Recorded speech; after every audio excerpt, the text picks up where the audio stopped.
Arcilla said Senators Antonio Trillanes IV and Laila de Lima bribed her to testify against President Rodrigo Duterte before the International Criminal Court. In a press con in Davao City, Mina said the two senators and other supporters of Liberal Party forced her to pin down the president by linking him to drug operations. She said Father Albert Alejo, who is close to de Lima, talked to her. Alejo explained to her that she is a credible witness because of her gender and photos with the president.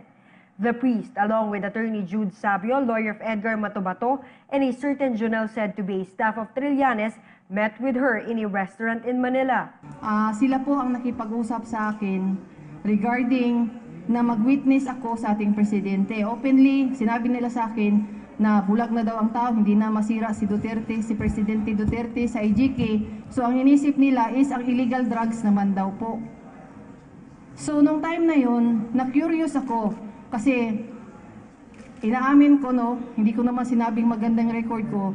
Talagang after noon talaga, pinabaan ako ni Father Alejo ng may sobre na 20,000 doon sa upuan ko.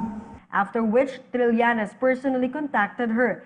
She then received a ready-made affidavit detailing the alleged affair of the president with Davao City Councilor Pilar Braga, wife of her relative, and the shipment of cocaine of President Duterte and Vice Mayor Paulo Duterte. She went back to Manila December to prepare as witness. De Lima visited her in a convent in Makati where she first stayed. The offer for signing the affidavit and testifying was 1 million pesos, but she refused it.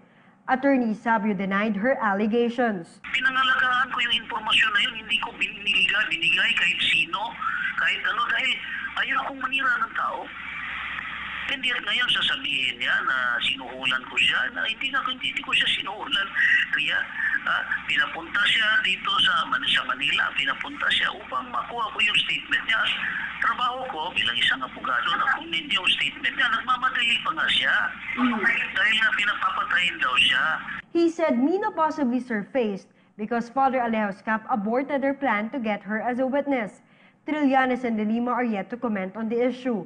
Meanwhile, Mina said she is willing to face the Senate, but Senator Panfilo Lacson, chairman of Senate Committee on Public Order and Dangerous Drugs, said she has to execute first an affidavit before she gets invited. For PTV News, Rio Fernandez, Davao City.